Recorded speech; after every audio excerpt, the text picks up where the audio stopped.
You are watching the Pan-African Daily TV with Dr. Susan Tata. The Africa we want: unity, consciousness, our culture, our spirituality, our history. One Africa for Africans worldwide. Motherland's calling its diaspora home. Join my voice. Join my team. Join my campaign. Campaign 21 hashtag 1 million subscribers on the Pan-African Daily TV YouTube. Be a volunteer. Apply now. Be the new Africa. Oh yes, as you can see, the One Africa. The One Africa is visible. Visible. It speaks for itself. So if you see two queens sitting here, trying to connect the continent and the diaspora back home to its roots and the source. And like I say all the time, it's too late to stop us right now. It's really too late, right? So I hope all of you, I see, before we even jump into it, before Sister Felicia was here, I mean, a lot of people were already queuing up and just waiting and like, this is already 20 o'clock, 2 p.m. Eastern Standard America. What's going on with these girls? So I'm so thankful and happy. Why? Number one, Felicia is here. I mean, we've been watching her. The smile, that smile is in the DNA of this. I mean, you can't hide it, no matter how you pretend, right? So, yes, we had been waiting. Remember, we said it, I think that was a couple of months before, and I kept announcing, I said, oh, Professor James Small and Mama Bello just gave us a beautiful sister that we have to get to know about her. And each time I posted, and people were like, and then I said, oh, I'm sorry. Okay, I can reach out to her. But this is her sitting right here. Sometimes people take time. Not just people take time, events take time, because when they actually are on board, then they bring the real news that is necessary. And today is that day that we're going to open and unveil. It's as if we're already in Egypt right now. When I see her just sitting there, it's like I'm already on the event, like we're already hosting right now. Can you imagine that? So, family, I want to welcome all of you tonight on this very, very exclusive edition. Like I announced earlier, that we're going to have a powerful queen on this show today, telling us how they've cooked up this whole thing and put it together. Can you imagine one of the best walls ever, greatest, iconic elders, leaders that are still alive today, teachers, mentors, scholars, name all of them, the best of the best. And they will be sitting around a round table. I mean, where? Not just anywhere, not in the United States, not in Germany, not in any place, but where all of us are coming from, where our DNA is deeply rooted. They're going to sit down, they're going to connect with their ancestors right there. And then they tell us what is it that we have never heard from his story, but from our story this time. So I want to thank all of you. I hope all of you are connecting, because tonight is really going to be an interesting episode. We want to find out, all about this One Africa iconic event that's going to take place on the 25th to the 26th of February. I hope all of you are getting your tickets ready, because as from tomorrow, or even tonight, as from tonight, you can already start booking your tickets to be on the front line or VVIP, right? Guest at this conference. But you know what? I don't really know. I'm just here to learn what this is all about. So I'll just sit, and I'm happy that she's not only a big queen, she's also a host. She's been doing for years what I'm struggling to do today. So I model and I watch my words when she's sitting here. There's some people when they come, you just talk, but there's some when they come, you sit and listen. And she's one of that. I want to sit and listen to how she's going to cue up this thing, tell us why is it that this is very important. And this time is an opportunity for any Africa that is ever alive today. So good evening, dear sister queen. It's a pleasure to have you on the Pan-African Daily TV for the first time. How are you doing? I am doing wonderful. This has been such That's just such a nice intro. I'm so happy to finally be sitting down with you.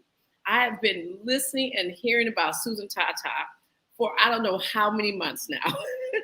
My good friend, Brother James Small, uh, Dr. Jeffries, Miss Baina Bello, like everyone. So I'm so happy that we finally connected. Like, this is great. This is great. Did you ever think, I mean, you've been on this trip and been organizing these things for quite a while. But if you look at a period like this, like we just say we're connecting, I never knew you. You were just doing your thing. I was doing my thing. And when we say the One Africa is real, do you think people could doubt this? I don't know how they could doubt this because this is our time. If there's has ever been a better time, like it hasn't. This is our time right now. So many of us, we just gave it a name, and in fact, the name that we gave it is a name that they because talking to Mr. Anthony Browner, he was telling us that back in I hate to say back in the day, but around a couple of years ago, they actually did a conference and they called it One Africa Returning to the Source. And so that's, it was two different conferences. So we kind of just put both those names together because it feels like, that this is One Africa. It feels like we're returning to the source. And so this is like our time. It really is. How would you actually, I mean, before we get into the details of, this 2 days program and stuff like that, I mean, 2010 or 15, or was it? And when we saw the return, the decade of the return to Ghana, and everybody was kind of like just excited. African Americans flooded into Ghana, and everybody thought they were going to stay. Now, all right, they went, they created the impact. It is there. Nobody's going to change that one, the year of the return. Now, this other one is the One Africa returning back to the source. How would you want to differentiate or make a difference or say this one is this one, this one is this one? So with with One Africa, we have these 13 scholars, and I have to keep saying scholars because there's some little noise in the media out there, not our media, but other media, suggesting that we're doing something else. But these are straight up scholars. Okay. And at this event, they're going to connect all African peoples. Okay. So that we understand that we came from one place and migrated out. Okay. And that is really the purpose of this conference. And it's really to get this knowledge and put it inside of our heads so that we understand that we have a rich history, a long history, so that we can now use it in everyday life. So that we don't have to walk around thinking that we come from nothing, or that that we only have the history that we learn in school, which we didn't even go there. But you know what I'm saying? So this is like a opportunity for us to just connect the dots for everyone. And I can't wait to go to Ghana. I'm going to Ghana this year because this is the other piece. Like we got to get out and go to all the places where Black folks are because we're all one. We're all connected. There's no way around it. We're all connected. You see, when you speak like this, you make some people actually jealous. I mean, I'm not just saying some other extra people, even among us. There's some people that who really thought, what do you think you guys are doing? What do you think you're talking about? The One Africa, this is never going to happen. And when I saw this, I want to contact all the 54 or 55 presidents of of Africa. And this should be that kind of, expo, a conference that we usually see them fly and attend in Russia or China or whatever. Should it be that case? Yeah, so it started off. It started off as us just wanting to do something. So let me back up. After we released the film Hoppy, we were like, okay, we were going to then go. We were already planning a trip to Kemet. Mm-hmm. Then COVID happened, and we're like, okay, let's just kind of wait here. Let's see what's going on. And so during this time is when the birth of Happy Talks came. All these things came, and this idea of us like, okay, we need to meet. We need to meet, and we need to have conversations, right? So. Mm-hmm. this idea of now like this trip, and then once we started talking with Mr. Browder, it became something different, and it wasn't like we sat down and said this is what we're going to do, but it's literally been all organic up until this point. Like it's just things are coming together, because had we sat and thought about it, like we were like, oh, that would be a good idea to try to contact everybody, but unfortunately we just have been sort of going with how the ancestors have been pushing us, because this is not, and let me just put that disclaimer in the beginning. This has nothing to do with myself, Mr. Browder, or Taki Grant. It has nothing to do with us. We are literally just listening to what they are telling us to do, and we're doing it. And so,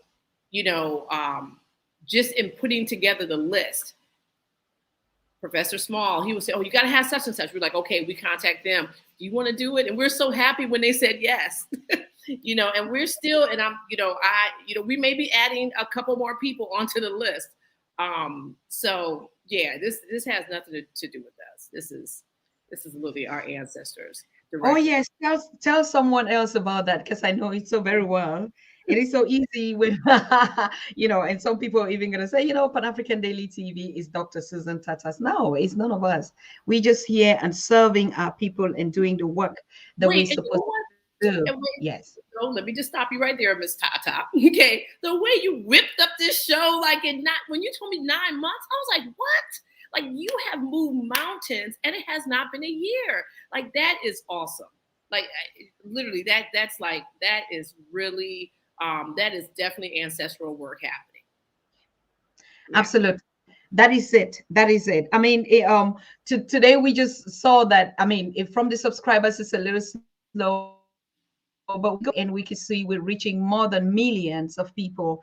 And I think no one single person of us has that power to do it, but the ancestors. Now, absolutely, when we come back to this trip, and whose idea was actually it? I just want a name or something, or maybe you, or even maybe Dr. Novel's wife. Whose idea was it to stream it live?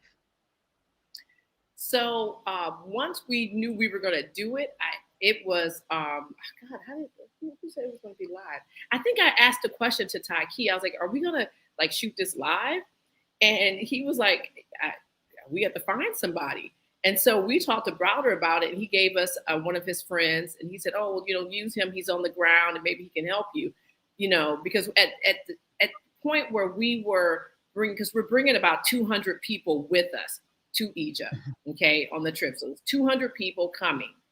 And we're like, this information can't just be for the 200 people coming. Like, you know what I'm saying? Like, no, we have to try to, get as many people as possible to look at this. And so that's where the whole streaming idea came from.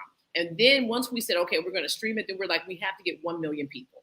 It has to be 1 million people sign on to watch this, because this reminds me of the time when Malcolm X came out, and Spike Lee, he did everything to, finally get that film made, and schools everywhere, was shutting down and taking kids to go see Malcolm X. It was an event, and we have all of our national treasures in one space, right?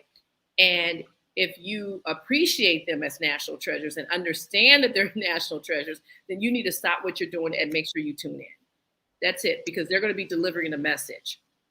Their whole lives have been dedicated to us, and now they have a huge platform where they can, through technology, where they can really get their messages out, and we need to be front and center listening.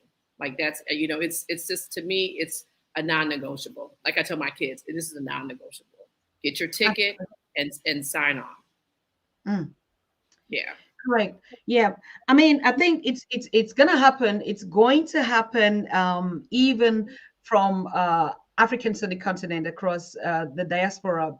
I'm just saying it because when we lost the Dr. Ronoko, it was crazy that a lot of people had to discover. And the one unique thing that made it so okay, because we're already in COVID at that time, but the fact that he actually transited in Egypt, right? Yeah.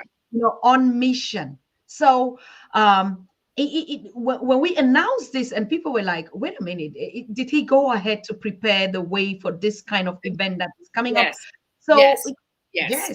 yes, yes, he did, because August 2nd, it's like we were trotting along as happy, trying to get people to come to this, to the trip. At that point, we hadn't really, we didn't say, okay, we're definitely going to do a conference. After Dr. Rashidi passed away, it was like, okay, it was like he was like, okay, this is what y'all doing. And it was like everything happened. It was like a sharp, like right turn, right turn. And things have just been very, it's been crazy since then. And I'm always thanking him. I said, thank you, Dr. Rashidi, because we know it ain't us. It's not us. Things are moving in a way, and people are coming in a way where it's definitely Dr. Rashidi, and it's Dr. Patricia Newton, and it's Dr. Hilliard. We've been naming naming them because they were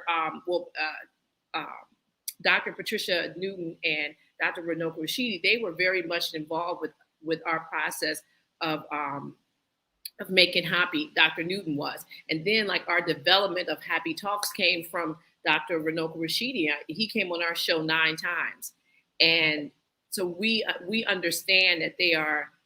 They were fighting for us when they were here. So I can just only imagine what's happening now. Yeah. Mm-hmm, mm-hmm. And particularly the fact that, the information when Dr. Rashidi passed away, and we saw Dr. Rashidi, Anthony Brother, trying to put up all this monumental information out there. So this idea of you being on the ground and stream it is like history that is in creation. Like you're just producing what we're going to leave it. We're not going to be packing and say, oh, did you read this book? Oh, he did this. But it's going to be a live thing where you are involved in it, isn't it? Yes. No, absolutely. Yes. Like, yes, I'm getting like a little goosebumps because, the thing that's like most, like one of the things when I was interviewing Mr. Browder, and I was thinking about this, not only are we going to be in Egypt, right? And not only are we going to be in ASWAN, Egypt, but we're going to be sitting in the middle of the Hoppy River. Where the conference is, it takes place at this hotel that sits in the middle of the Hoppy River. And so I'm just like, this is like all inspiration, everything is coming to us in one space. And this is like, it's going to just shine. Like, we're just going to be illuminating. All of us really, that are going, we've already started this illumination process. We've already started connecting. So just, getting there, we just, we really want everyone to be a part of it and feel it, because trust me, if you sign on to that streaming, you will definitely feel it. You would definitely feel it. All right. I know a lot of people, when we shared it, they were kind of like, but why Egypt? I mean, like, they just want to know, why is this so relevant and so important? Why Egypt? Because we understand that civilization comes from the Nile Valley. Mm-hmm. We understand that. You can read, I'm trying to think, Browder's book, Nile Valley of Civilization. That this is like our Bible, if you want to use Bible as a word. But all of the scholars have been talking about this history starting there and migrating out and migrating in. See, before everyone just said, oh, we just like all of a sudden just popped up places, but that's not true.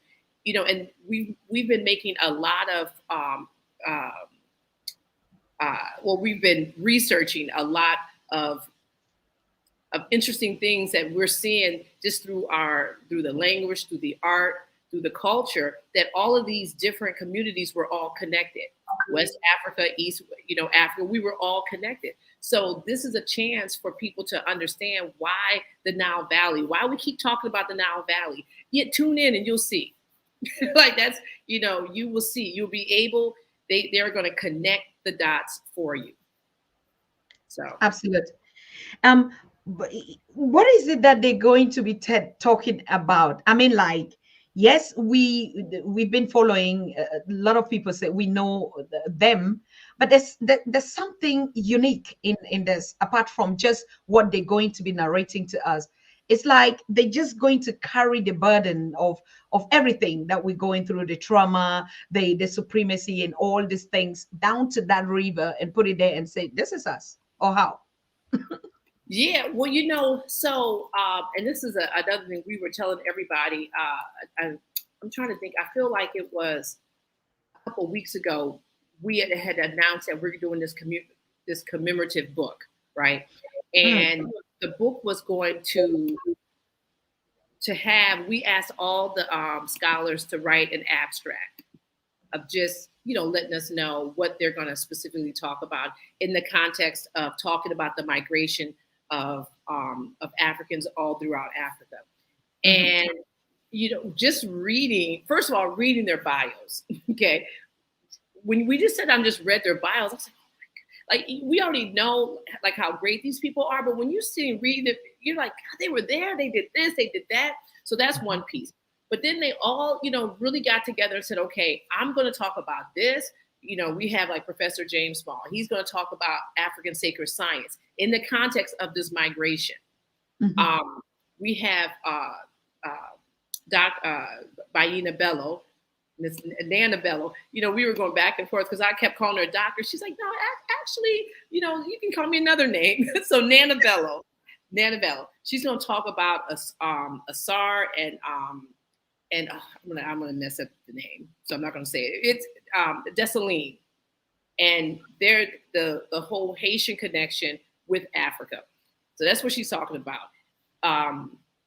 Dr. Roslyn Jeffries, she's gonna talk about this visual, this art piece because she's an art historian. Yes, like she's been a art historian since 1970, the year I was born. You know, like so this is all these pieces that they're gonna put together and really give us a context of who we are, you know, from all different aspects, language, arts, culture. Yeah. Good. And Cheryl, I want to thank you for joining Sinova and all my ladies and the queen of the Pan-African Daily TV and all of you that are watching us. I want to thank you so much. And you that are just joining now, we are on the One Africa Expo Conference, historic conference 2022 that is planning or scheduled to take place on the 25th to 26th of February. And so tickets are already available for all of you that I'm not just saying all of you that want to. It's like it's a must. It's something that has to be a must, you know, that you live it, that you feel it, and nobody's going to tell you anything anymore. You're going to be quoting these elders and these great speakers. So we want to thank exactly the team of Hoppy and all the sponsors that and particularly you giving us that opportunity to be a part of this historic event, to be able to share it with the Africans worldwide, on the continent, in the diaspora, in Europe, in UK, and everywhere that we are connecting, to be a part of this living vessel. It's not going to be a story that someone is going to cook to come and tell us here. So I thank you so very much. If you're joining, make sure you share and invite one another and tell them to come to the house, that the family is gathering and that we all are going to Egypt on the 25th to the 26th of February. So you get yourself ready. And you know how much this one is going to cost us? Just $50. Can you imagine? Sister Felicia, how kind were you to give us, you know, I'm just sitting here and I'll be watching this kind of big historic thing for $50. Yeah, you know, because we want to make sure everybody came. We're like, we don't want price to be a reason why someone didn't come. And $50, it's a 2-day conference. So it's $25 each day. There's no excuse. You know, this is part of one of the things when we start talking about Hoppy, was this whole idea of the Hoppy movement. And this is, you know, this is one of the things that we set out to do. We had 4 principles of, you know, for the Hoppy movement. One was to love Black people. Just love Black people. Number 2 was to support Black businesses.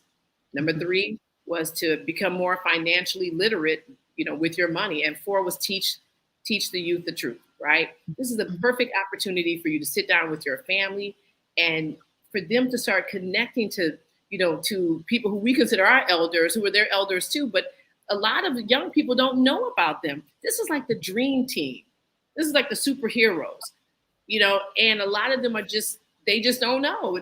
These are not people who, if you go to any traditional school, definitely not in America, not in the UK, and I'm pretty sure in Africa, you're not learning about Dr. Leonard Jeffries. You're not learning about Professor Small. You're not learning about, Asar Imhotep. You're not learning about these people. And so this is an opportunity for you to sit with your kids, and you'll learn some stuff and they'll learn some stuff too, and it's about, because, at the end, we're going to, at the end of the conference, we're going to lay out what you can do, what each person can do, because it has to be a takeaway and we have to do something, because it's so easy for us to just listen to people talk, but it's about action. And that was one of the things that I so appreciated about Dr. Runoko Rashidi, is that, yes, he talked about some stuff, but then he got up, he went to these countries, and he photographed the African presence everywhere. So it wasn't just about him talking like, oh, there's some, people here, there's some Africans here. It was about him showing us so that we could see ourselves. He wrote books, he lectured, so it's about the doing. And that's the most important piece, it's the doing. Mm-hmm, mm-hmm. Yeah. Wow. I mean, I don't know who would want to miss this. And like I said, we already have been sharing the links. Thank you, Brother Kofi. I see you coming in. I say greeting to all of us. Yes, we have work to do, Brother Kofi, as you can see. I already shared that in the groups. You all know what we're talking about today. So from today, you can already start serving. I mean, I thought about it, and like, if I start putting $1, up to that period. But this is just like you saying, is to cover up the everything and give people accessibility. But we go ahead to say there's some people that will say this is so great. It's possible, isn't it? Yeah. You know what? I'm sorry, you faded out. The last thing you said, Miss Tata. What was the last thing you said? I said, even though we are charging, there's a possibility that someone says this is an incredible history taking place in front of me, and I would like to give more. So it's not just limited. If people want to support the movement of Happy, they can go ahead and do it, even apart from the $50, right? Absolutely. And this is the thing, I don't think people know this about us. And because there's so many, unfortunately, there has been people in our community who had they have not done the right thing, in terms of Black people's money. We're not one. We literally give our money back to Black people by all different types of ways. And when I let me be clear, because sometimes people are like, oh, you're saying Black, but you're not talking about African. I'm talking about all Black, African, whatever you want to call yourselves, Africans, Black people. But when people give us money, we always hire people that look like us. And in the tiny amount of times where we can't find someone, you best believe we have really pounded the pavement looking for somebody that looks like us to give our money to. We've set up programs. We send, free books places. We used to actually buy tickets for Dr. Runoko Rashidi's webinars. We try to give away tickets so people can come and sit down and listen to him talking. So it's a recycling of money, because this is what we need. We're trying to demonstrate the economy that we need to be a part of right now, all of us. And so it's a full circle. Right now, if most money that comes into Black neighborhoods, they stay there for about 6 hours. Whereas other communities, money comes in and it's 30 days, 30 to 2 months. Where ours is 6 hours, so we got to get better about it. But we have to, we can't just make a film about it. We have to actually be practicing that. So that's something that we definitely take, we take to heart. Yeah, so we're always appreciative. Yeah, you're talking about this movement, and I just begin to, I don't know, I think about the Black Panther, and I was like, this is like also, symbolic, like preparing the way, but this is the real thing that we're going to see now. Yeah. This is what's going to happen. So apart from the conference, do you look forward to putting something like that also, that like people that were not there, put it in a film or whatever? Yeah, so we have a crew. So the director, Taki Grant, this is actually his third feature film. So the first Okay. film he did was Nubia, the untold story. And that's a story that he never thought, to be like, oh, I'm gonna be a filmmaker. He was just passionate about, about knowing who he is. He was always fascinated with Kemet. And so as he got older, he started bringing groups to Egypt. Okay. We'll be celebrating the 23rd year of him doing that.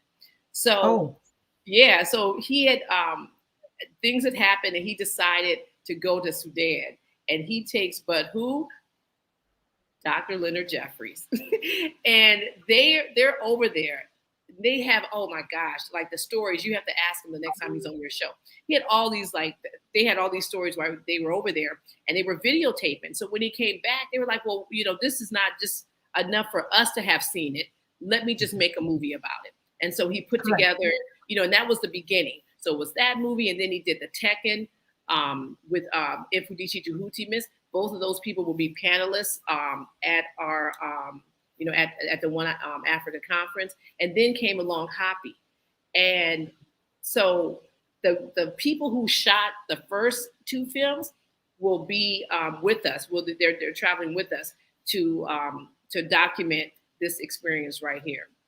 So it's going to be nice. And then so we'll put it together and we'll definitely disseminate it to everybody once we can get it done. Wow. Yeah.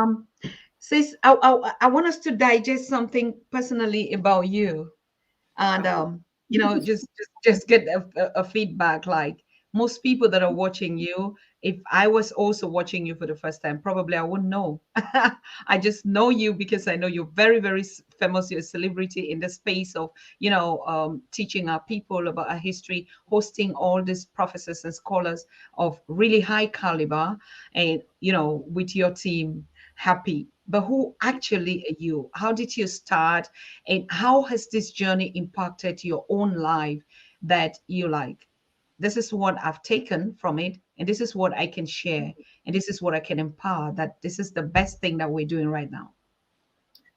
Wow. Okay. So, um, I, so let me just start off by saying I'm from Detroit, Michigan, and my father was in the Air Force. So I grew up traveling from place to place. We've been to like 20 places I lived in.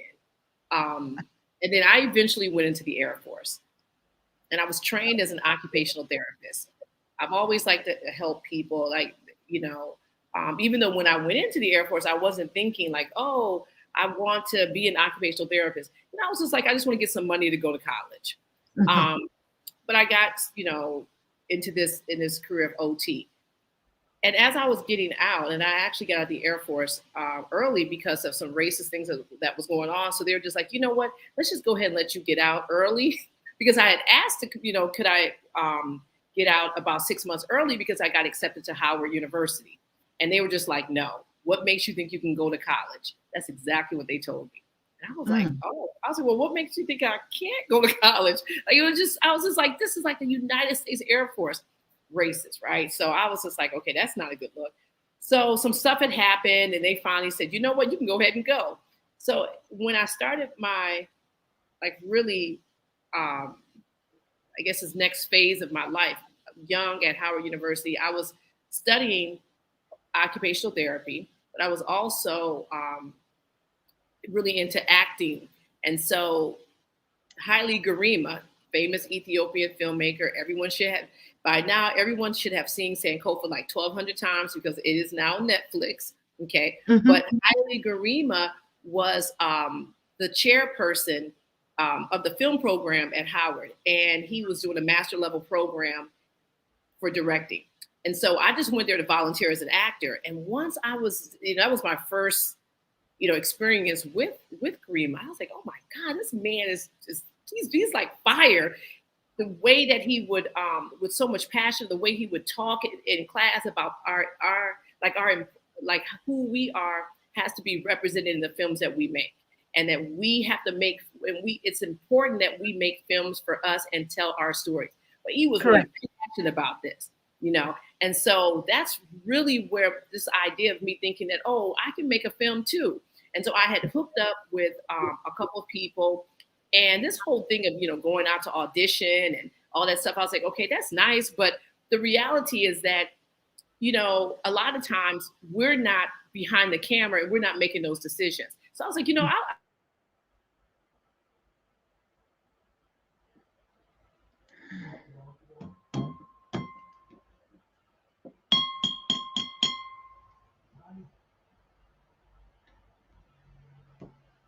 Oh, she freezing. I don't know. We just hope she's gonna get connected back. This is so I was interesting like, to I'm not hear. doing that. Now I didn't know nothing about a production company. Oh, there we go. Yeah, you were breaking. You know what? See, anytime you start talking about stuff, it's like it's always some little internet glitch. It's always something. I tell you, they can't just leave us alone. But yeah, so you know, I was like, okay, we're gonna form this production company. We don't know how to make films, but that's literally how it started. And then I eventually, you know, I am a trained occupational therapist. I've been doing that for 35 years. I'm a pediatric therapist, actually. But I've always been making films. So then I moved to New York City, and I'm like, okay, you know, I'm in New York, and that was just really, really wild. But then in 2014, I actually ended up getting cancer. I got breast cancer, and I was like, oh my God, I got cancer. And so I was like, I don't want to be sitting home thinking I have cancer. I know I'll enroll myself in a master level program. So I decided I was going to go to film school. Even though I had been making films, I was like, let me just go to film school because at least I won't be sitting home thinking about this cancer piece. So after I healed from cancer and, you know, I come out of school, I made a film about, you know, my experience, and I used the film to educate Black women about health, like in our community. And I remember there was a point when I was in class, one of my instructors was like, well, when you make a film, you really want to kind of make a film so that you can get as many different people to watch it. And I was like, no, actually, I just want Black women to watch it. And I was very clear because we're the ones that's dying. The fact that I did not die from cancer, I will always thank the ancestors because they were like, okay, we got another plan for you. But the reality is that we as Black women are dying at astronomical rates of things that can literally. I'm gonna make this, you know, I made this film. I was like, I'm gonna keep, you know, educating women about this. So in the process of me doing that, one day, literally one day, I dropped my kids off at the Kumon, and I'm sitting in my car waiting. And every time I dropped them off, I was like, this is great. It's an hour I can just sleep, you know, before they get back. And I noticed that there was this dude standing like on the street, and I'm looking at him. I was like, oh, I think I know him. So I'm like, I'm smiling at him. He's smiling at me. And then I realized I was like, I don't know this man, but it was Taki. Okay. So 8 or 9 million people in New York City. I'm sitting in my car on the street in Harlem, and he's waiting for for Robert Gay, who is the owner of Tahuti Films, which is the production company who actually shot Hoppy. So he's waiting for him, and we start talking, and he's telling me, you know, I forgot how he mentioned Egypt. He mentioned the film, but he mentioned Egypt, and I was like, you know, I always want to go there. He's like, well, I actually do tours there. I was like, really? He's like, yeah. You know, let me get your number, and I'm gonna send you some information. Brother sent me the information. I put my deposit down, and in our conversations of talking, he would like talk about the film. And you know, when you meet people, you don't want to be like, oh, I'm a filmmaker too. You know, I was kind of like, you know, he's telling me about it. I'm like, well, do you have a GoFundMe campaign? Because, you know, I want to, you know, every time I see Black people making a film, I always, you know, give whatever I can. And so he's like, yeah. And so I would start kind of telling him, I was like, well, you should do blah, blah, blah, blah, blah. He's like, okay. So you keep telling me to do this stuff. I'm the only, it's like, it's just me. You know, and he might have had somebody helping out, and then it was a production company, and he was like, well, and then at that point I kind of came clean. I was like, well, I kind of do film, you know, a little bit or whatever. He's like, okay, well, you think you can do blah, blah, blah. So it came, I really like started off as a production assistant, really, and just ended up being an executive producer from time of working. And the thing about this, I tell him all the time, is that the way that we met was all ancestral. And I didn't know, like the people that are in the film, I wasn't familiar with them, but I was familiar with what they represent. And I've always felt like that, you know, that I came from greatness. I always felt like I was so happy to be Black. Like I always felt all those things, but I didn't have anything to anchor it down. I couldn't say, well, such and such said it. Like I didn't have that language, but this process has given me that language. You know, and I had actually, my first job ever was as an actor was in DC when I did this play. And this guy, Michael Friend, he runs the Soul Emotion drumming African group. He was putting on a play called We Are Africa, and it was based on Tony Browder's Browder Files. So I knew about Tony, but not really. I was in his play and saying words, you know, that were associated with him, but I didn't really know who he was and what he represented. It wasn't until literally as I started working with Hoppy, I was like, it just changed the whole trajectory of my life by working with Hoppy. So just being able to be amongst them and having an opportunity to validate who I am has been life changing. So when I sit on Hoppy Talks with everyone else and everyone's like, oh my God, blah, blah, blah, I am experiencing the same thing everyone else is experiencing. You know, I've been, my library went from like a couple little books, little self-help books, to I have like this huge library now, you know, books that I've been reading. Yeah, because I have to keep up. You know, that's the other thing. I'm like, God, they wrote this out loud. It's phenomenal. And so a lot of times I am pinching myself when I'm around them because the stories that they tell, you know, the camaraderie that these scholars, the level of scholarship that they have, I don't know if we're pushing ourselves to that level now, you know? And so when you know, having this chance to be part of their lives, you know, in this way, in this conference, you know, when they're on your show, when they're on my show, King Simon's show, like everyone's show, we should not only be listening to what they're saying, because it's not, like I said, it's not about the listening, but we have to actually do stuff.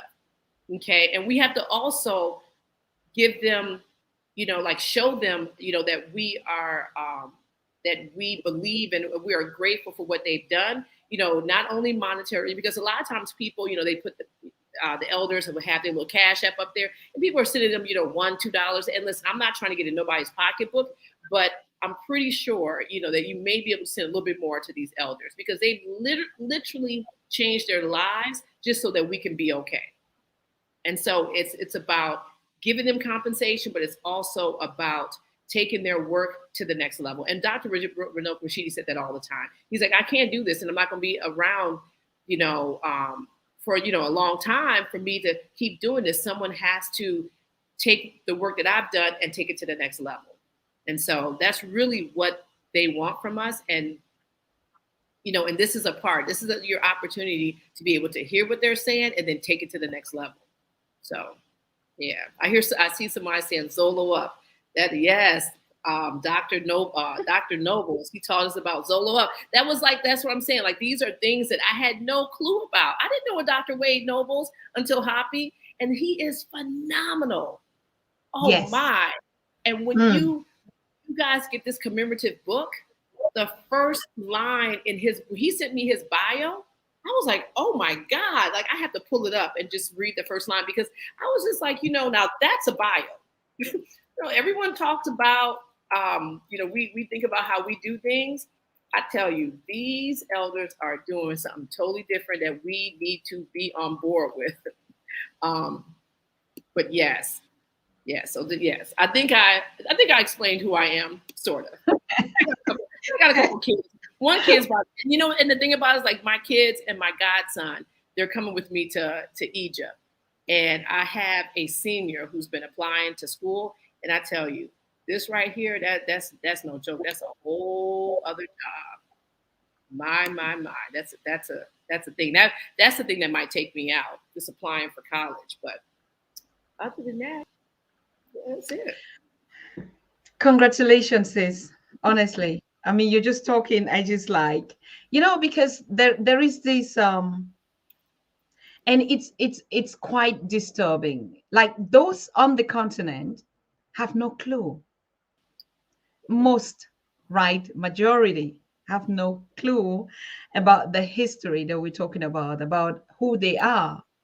They Yeah. know their history, according to how they colonize us, or and they look at us in the diaspora and like, oh, those are African Americans, those are Caribbeans, those are, it's so insane when you look at it, that people of one ancestor, brothers and sisters, don't even know each other, call ourselves names, African Americans or Caribbeans or Haitians, and that, and we you sitting here, you could be my, I mean, not, I mean, sister, yes, but we could really relate.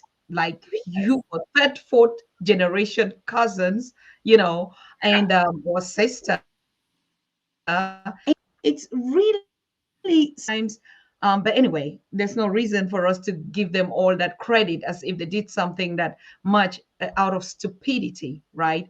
The Mm. best thing is just what you just sharing this moment with us and telling this incredible story, putting this massive work and opportunity for Africans to be able to look at themselves, see themselves in Yeah. the people that represent them, in those elders that you call my own Baba, my own Mama.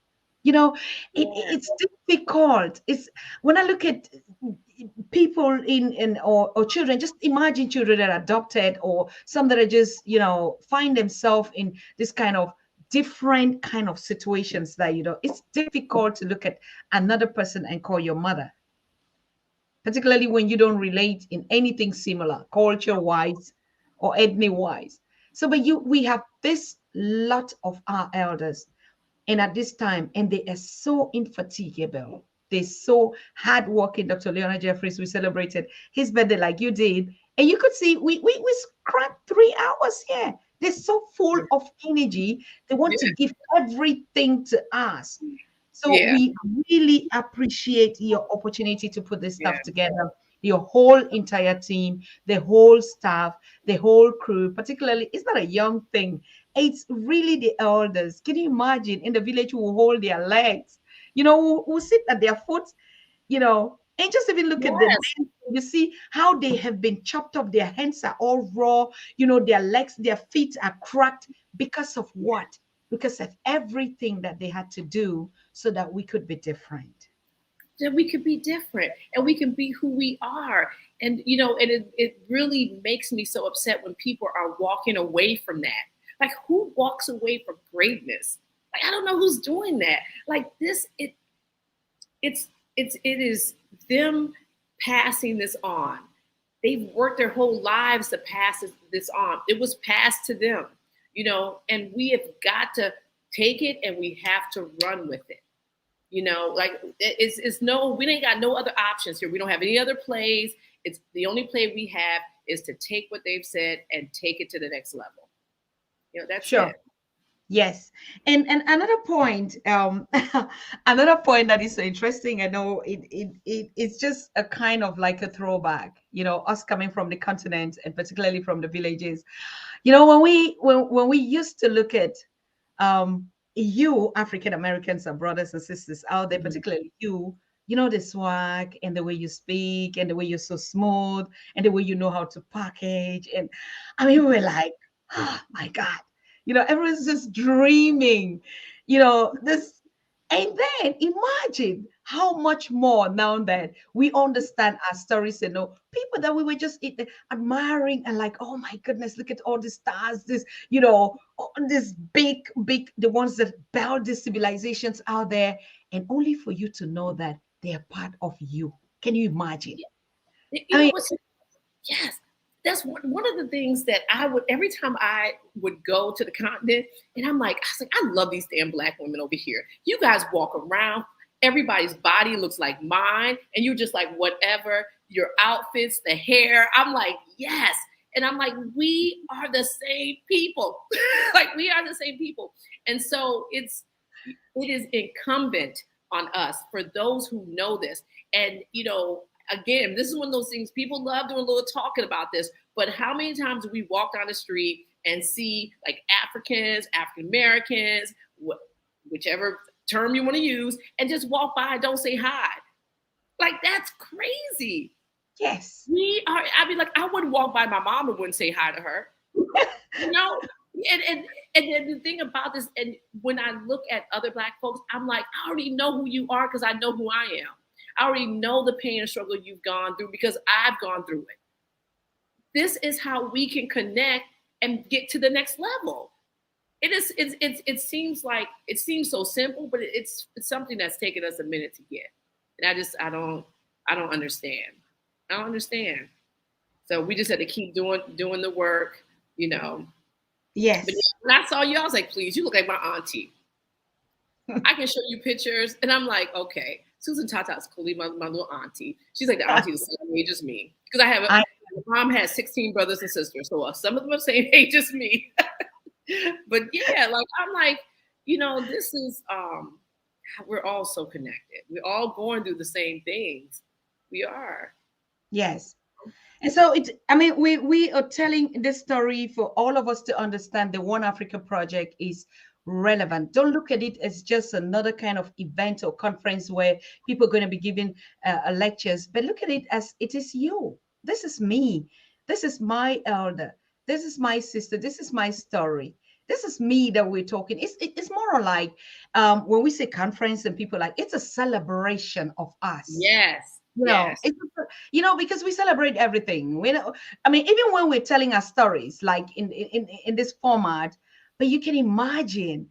I just imagine all of you sitting like at that river. When I visited my siblings in the state, I could barely go home early, and I always was like, my junior brother, like, come on, let's go now. I said, no, look at that grandma. I was almost hugging everybody because, like, in Europe, we are like the third generation here. You don't see our African grandmothers or elders in the street first, or the migrant community, and our children are the first. So, in your communities where the origins, third generation, fourth generation, and you see grandmas, and you see, and I could have just hugged everybody in the street there, and particularly the elders. And so it's the same thing when I started having them on the Pan-African Daily. It was so interesting when I look at an elder, for instance, like Professor James or Baba Leona Jeffrey. In Africa, they won't speak, English of that kind of a way because this is the generation that probably did not attend school. But you see your elders sit there and he's speaking this kind of like, look at my Opa speaking, high end, and they're scholars. So it's something for us to be proud about and sit and put our money there and watch this 2 days conference, 25th to the 26th of February. Please make sure that you set your alarms and your calendar. It is going to be what I call the Africa Day, the All Africa Day. And we are going to take this link and pass it on to everybody in the communities, in the continent, everywhere that we are. It's the Africa Day. This is the kind of historic event that all of us, worldwide should actually be jubilating. And I hope we're going to crush that plus 1 million people that are going to watch this historical event. And we're going to pass it. And we could be repeating it every time, and later on. Yes. Yes.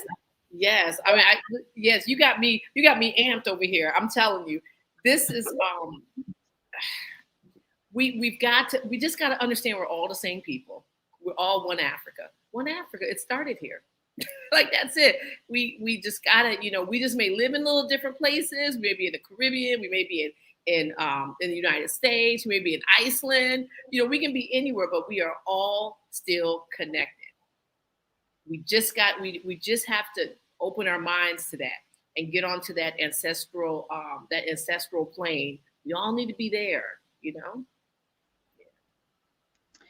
So congratulations, like I said, once more, those that are joining us, we're talking about the One Africa Expo Conference, an event that is going to be taking place in Egypt on the 25th to the 26th of February. It is the best of the best. We're having the iconic or any relevant voice that historians and scholars that are going to be telling us, they're sharing their experience with us and their works, and they're going to be connecting us from where even the other writers said civilization started at the River Nile. And so they're really going to be on this place. this space to connect us with our ancestors, with our stories, and share this marvelous event with us. You dare not miss it. I already shared the link in the list here, and we'll be sharing all the day long here for you to get your ticket. It's $50, as we can see right now. And yeah, so secure your place. You're going to be comfortable with your family. Invite friends, and even the non-convert, the non-Africa conscious. Probably this is a trip where not only you want to watch, but you can buy and invite your friends, buy a ticket and give a birthday present or give a present to whoever that you want their lives to change. Like you can imagine, you organize a popcorn or whatever that evening, you guys are watching together and listening. I mean, when you go back home, you can never be the same. I bet you. Yeah. That's what Sister Felicia is saying, and I'm also saying the same thing. You would never be the same. So don't miss this conference. It is a must. One time. Don't even see it as a review. Watch it live and get it Yeah, from the we have sources. yep, Right. we have some little surprise. We got some little surprises for them when you're watching it live. We got some little surprise people. So I'm just saying, if I were you, I would definitely get my ticket. I would get it early because you just never know about this little internet stuff. But I wanted to just share with your audience who is going to actually be there. Yes. We're doing this in conjunction with IKG Cultural Resource Center. That's Anthony Browder's organization that he's actually had for 40 years. He's celebrating all month, 40 years of being, having his own business. So Anthony Browder, Dr. Roslyn Jeffries, Dr. Leonard Jeffries, Professor James Small, Infudishi Juhutimis, Asar Imhotep, Dr. Joyce King, Dr. Wade Nobles, Dr. Vera Nobles, Baina Bello, and Dr. Theopil Abenga. Now, the cool thing about this is that it's going to be hosted by Jabari Ozazi, and he is an excellent host. Most of these people were in Hoppy, but even this is a time for them to all get back together because most of these people were together when they in West Africa. Oh God, in Senegal. They had a big conference in Senegal, but I think that was in 2010. I'm thinking it's 2010. So they haven't seen each other in a long time. So this is, we're coming out this pandemic, and this is a good time for them to see each other. They're so giddy about each other. The first time that we had all of them on the Zoom, and we're just telling them like, this is our plan, and we're laying it out. And I was sitting there like, what am I looking at? This is like greatness on the Zoom right here. I know. Yeah, because you have one on there, you're like, wow, this is great. They're telling you. Then you have two, you're like, okay, but we had 13. I just like, what? It's gonna be wild. I'm telling you, it is going to be wild. Just get your ticket. We have a beautiful opening little ceremony. It's going to be nice. Yeah. Absolutely. It's going to be nice. You all heard it, and we hope that you're going to invite your friends. Anyway, on the Pan-African Daily, we're going to also to be having most of these guests that will be taking part there. Last night, I'm so sorry we couldn't have Professor James Small because they had to attend a funeral service of a friend. And we couldn't make it on time to actually go live. And of course, I also was really involved in that program. And like we said, when we are celebrating, we celebrate. But when we are in that space where we accompany one another, so we do it. So I know a lot of people, he ought to have been live yesterday, and suddenly we couldn't. And we didn't even have time to re-announce that. And that's the main reason, like I tell you, if you're here for the first time, just click your notification button, subscribe. And so, like you see what Sister Felicia is saying, most of the time, particularly when they see celebrities and us, we are celebrities for our people. Guess what?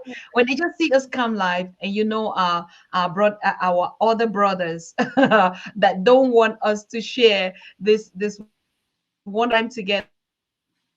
So most often we don't like to let it out of the bag, like announce the programs before. So just click your notification bells and subscribe. So when we go live, there's always something important and good for us to share on the Pan African Daily. So we've realized a couple of times when we share the flyers and we communicate, they always target us. And so we want to connect, and you start seeing all that buffering and all that. But I know the family, we understand these tricks already. We're so used to, we're so groomed into it. Even if it was going to cut and cut and cut, we're going to sit here and wait until we know it. We have time for us. We have time for really our people and our work, and we enjoy it. So, Sister Felicia, what is the last thing that you want to tell us tonight? Because it's almost 1 hour, 1 hour into the program. And I see, yes, we might be Yes. closing soon. Yeah. Yes. So I just want everyone um, to really just think about just who they are, and are they happy with where they are, in this day and space, in this day and time, and think about their life and how they were sent here to do something very specific. And the only way to figure out what you were sent here to do is for you to connect with your ancestors. Absolutely. And a lot of us we don't have a memory of why we were, like why we came here, right? Mm-hmm. But once you start tapping into your ancestors, you start remembering. And this conference, this stream is about you remembering. Mm-hmm. Okay. This is a good way for you to start. If you haven't, started connecting with your ancestors. And if you have, like me, you're talking to them all day, you will still get something out of this, because it is going to open the door so that you can really start to see your purpose here, Mm-hmm. and how you come from greatness. Yeah, Mm-hmm. one Africa. It's one Mm-hmm. Africa. Absolutely. I like the last statement that you said. This is something, is for me, it's like more of a healing. It's more of, like break it. If we were Christians in the church, I will be saying, come to this, and receive the blessings, and even take up those Yes. curses. We're going to break this and this and this and that. But of course, it like in our spirituality, this is really going to be a breakthrough. It's going to uplift us. It's going to empower us. It's going to motivate us. It's going to give us an identity that we've been crying and looking for. We're going Yes. to listen to our story, just sit like this, and even pay this kind of noble respect, looking at our elders, and they're telling us how it is. What is it that we should know? This is an experience. You would sit and give maybe to your grandchildren or to your children and say, oh, I listened to my elders to say this. Because today we barely don't pass that story, because you didn't hear it from somebody, right? We read Yeah. books and, I read that book, I read it, but this is it. Who wants to miss this? Nobody.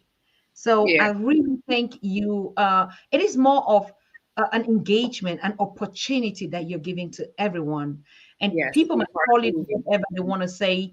It's not important. You might say it's not about you or something, but you are that vessel. You on your team is that vessel. Upon telling us what you've been through, that is the mission, and you still have a lot mission to deliver for your people. Yes. So we wish you all the best, all the good health, and all the blessings, all the good things. Stay as young as you are, sweet as you are, loving as you are, always smiling. Please, that smile, that smile. Because I don't really have a reason not to be smiling. Like, this is good. I mean, listen, we are here. We have a chance to do this work. Like, everyone, Yes. we all have a chance to do this work. And we are doing this work. And this is just another example of how, just of Dr. Rashidi, whoever you want to say it is, that are just connecting the dots. Me sitting on your show and I'm feeling your love. Like, when I talked to you on the phone, I was like, oh my gosh, I love this woman. Because Professor Smalls always, when he's talking to me, he was like, you got to talk to Susan Tata. You guys are the same people. He was like, if I close my eyes, you're the same people. And he was like, you guys have the same story. You're the same people. And I'm like, and I'm talking to you. I'm like, oh my God, it's like I'm talking to myself. I love it.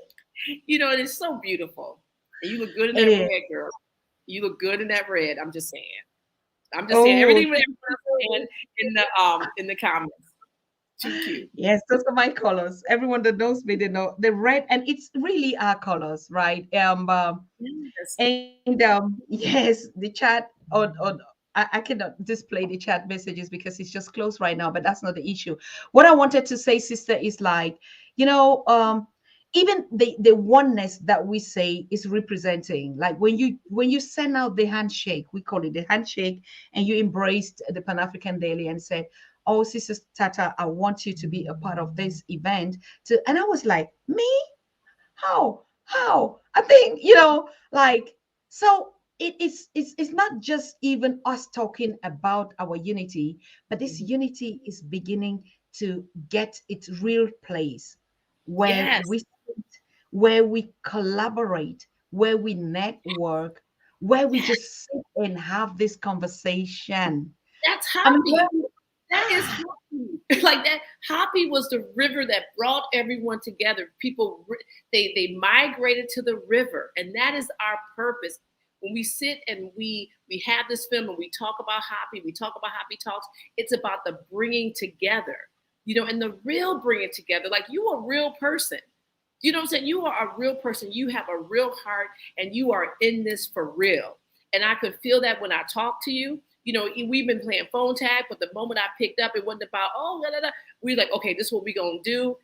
And I could feel that love. And the thing about this is that the love that you and I have, we have, all of us have this. We just have to yeah. be open to it. We have to become it so we can be open to it and see it. Mm, I see you mm, clearly. You see me.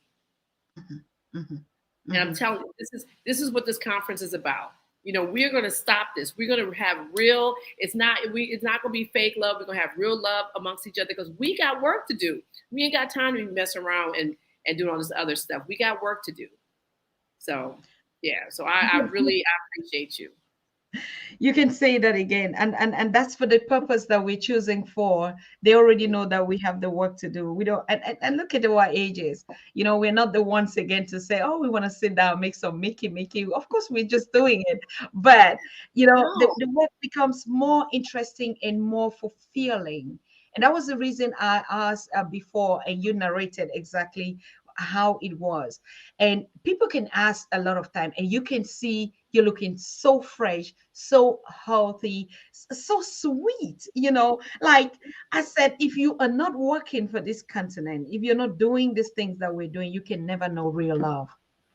And Yeah. I've seen even in the chat or a group or our whole family that we have here, brother Leo, right, or all of the us that are here, you can see on the social media space, everybody is just different now. We know ourselves. We know who Yeah. we are. Even the content that we share on our spaces, it does just entertain people like we used to do or please some audience. No, we know. We just Yes. know it. Yes. Yes, we're doing what Dr. Jeffries says. We're looking through the world through African eyes. When you are Yeah. looking through African eyes, you can't, this other stuff you can't see this other stuff. It's like we are the ones. It's like that scene in Matrix when Neo's like, am I the one? And when he finally realizes he's the one and he's looking, he can see everything so clear. And that's exactly how I feel. It's like we can see things so clear. Once you are tapped in, you are tapped in for real, for real. So Yes. come to the conference and get tapped in. Exactly. Like that's I'm telling you, we're gonna be sitting in the middle of the Hoppy. What? With the voice of Dr. Roslyn Jeffries, who, if you ever seen her speak, she goes to some other plane. Like I mean, her whole body starts to move and she's using her hands and she's like elevating. I'm like, what? The first time I heard her speak, we did a screening and we had her do the panel discussion afterwards, on Zoom. And she's just like this nice little older lady. She started talking and all of a sudden she's like this and her voice changed. And I was like, what? And then we went to Philadelphia. I know you have to go. I'm going to tell you this last story. Then we went to Philadelphia with the film. And in the beginning, she's like, oh, I don't need to be part of the panel. I'm going to sit in the audience. We had Jabari and we had Dr. Leonard Jeffries, myself, and Brother Shamari doing the panel. All of a sudden, Roslyn just stood up in the middle. She can't stand it. She just stood up and then she walked on stage and people were clapping and she was like, she took the little microphone from Dr. Jeffries. She said, okay, listen, you know, she's like, I have to say blah, blah, blah. And everyone was just like this. And so it's just her talking, her, you know, in this place, it's going to be illuminated. And each one of these elders have that, you know, and so that illumination we want to share with you guys, you know, and not only to illuminate you so that you can get this business done. Let's go. Let's make our generation the one that turns the curve and, you know, take everything that our ancestors went through for us to be here to really let's start putting this into motion. So yes. All right. I'm done. Wow. Thank you so much for the opportunity. It's a wonderful thing to be just like, you know, sitting at the foot of your elders and tapping into these blessings. And that's the one thing that, like you said, when the elders are around, I tell you something that we used to do in the village. When the elders are around and they have a message, everyone wants to be the one to get that message. Yeah. Not like somebody have to hear and tell you that. No, because you know what? At every point in time, we were raised to know that, you know, when an elder talks to you, that's the blessing that the water your life. And so when you get it directly, that's the God that is talking to you. Remember, we're the co-creators. That's the God that is passing it up to you. You don't need a medium. You don't need somebody interpreting it to you. You want to get it direct into you, right? And so pass on that transition and the spiritual connection through these words. Remember, the words came and they felt us and they felt us. So I don't think anybody can miss this conference. I mean, we can talk all day long and do other things, but this one, please, let's make it. Yeah, let's make it. Let's make it. Let's make it. Let's make it. Yeah. So thank you so much, and thank you for everyone that has been able to be here. I'm sorry I have to be on another people's program tonight. That's why we could not carry it up. But I know that the next weeks that are coming up before the time, I don't know whether Sister Felicia, you have to come back shortly before, or when are you leaving? And how is it? How is it like? You're leaving on what day? You arrive where, and then do what? Yeah, so Taki and I are going to get there a day before when, you know, we have the 200 people and everyone's divided up. It's like 3 big groups going, but we're going to divide it up to 4 groups. And so we get there the 17th of February. And then the first group comes on, the first 2 groups come on the 18th. And then the last group comes on the 20th. And so it's this coordination. It's all these things happen. So we're going to literally just be taking over each other. You know, we're going to be everywhere. Until the 25th, we're going to all meet at the Movenpeak hotel that sits in the middle of the Hoppy River, and we'll be there together. And then a couple of days later, we stagger coming back to New York. So, yeah, a lot of coordination, but it's going to be nice. Of course, yeah. Sure, yes.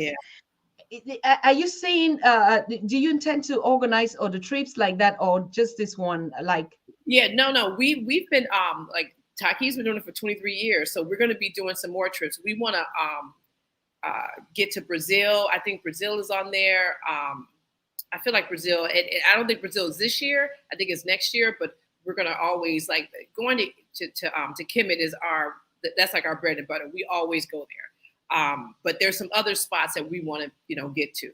We were thinking about Morocco because there's listen, Dr. Rashidi done told us we are everywhere. So we are interested in finding where we are and really getting this history. Having some fun because it's not always just about like, this piece you can learn in a lot of different ways. But our trips are about if you want to like learn some stuff and figure out who you are, then you want to come travel with us because that's what we all about. So correct. Yeah. Yes. Traveling is learning. That's what we know. Yeah. Yes. And also relaxing. And I mean, sometimes we used to hear Egypt. We thought it was in somewhere above the sky when we were growing up. And when they tell us in the churches that Egypt or Jerusalem or Israel, and it's like it's not even existing here. And now we have the opportunity to be there and see it and feel it. And I think it's worth doing. So thank you for your good work and your time and your patience to come to talk to us about this One Africa we feel it even more and more. We talk about One Africa for Africans worldwide. That's our slogan on the Pan-African Daily. And you see the One Africa coming together in its pieces. And we know Mother Africa is so, so happy. And the world is healing through what we're doing. Even though they're looking at us and saying they can never cover the truth, isn't it? The truth is being unveiled now. And we've seen all the lies that have been covered and, but now everything is coming up. But it's an opportunity for the world. I keep saying it all the time.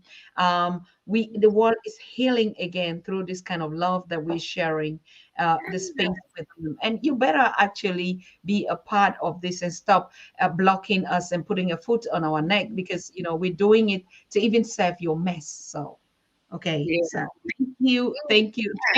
Like sometimes we have to address them. They're watching us, they see us, they hear everything that we're saying. And I keep telling them, we want people. Why are you acting like we're even trying to fix some things that you guys have spoiled for generations? You should be thanking us and thanking the creator, right? So that we don't even know how to make some bombs or some stuffs like that. All we know and we have is love, and you cannot do without that. So yeah. So thank you, sister. Thank you. It's been a wonderful pleasure. And I would like to have you anytime that you feel like, you have more information that we should know, or there's some changes or some things that are coming up on how people can engage also in that. And also, when is the Happy Talks always going on? You can always share those links to us, and we keep in touch and continue our work. Yes. When I get to Kemet, I'm definitely calling you. We're gonna have to do a show live. We're gonna just pull people like, come on to see Susan Thomas. So you guys come to Happy Talks. Yeah, you're gonna have to come to Happy Talks. So we're gonna have to, this is the beginning of our beautiful relationship. So yes. That's what's up, girl. All right. Thank you for that invitation. And as you can already hear, this is the beginning of a long-term relationship that is starting. We're saying a unity should be visible, and you can see this is a long-term sister of mine. And she said, I look like her auntie. I'm so proud and so humble to look like your auntie, really. And yes, we are one. We are really one, and it's visible, and we're not just talking, we're acting it. We are connecting, we are mobilizing, we're working together, we're supporting each other. You come to my show, I go to your show, we go to every other person. That's the spirit, and nothing can break us. So good night, people. We love you here, and we see us tomorrow. Tomorrow we're not going to be live. Monday, probably. Thank you so very much. Good night. Bye. You are watching the Pan-African Daily TV with Dr. Susan Tata. The Africa we want: unity, consciousness, our culture, our spirituality, our history. One Africa for Africans worldwide. Motherland's calling its diaspora home. Join my voice. Join my team. Join my campaign. Campaign 21 hashtag 1 million subscribers on the Pan-African Daily TV YouTube. Be a volunteer. Apply now. Be the new Africa.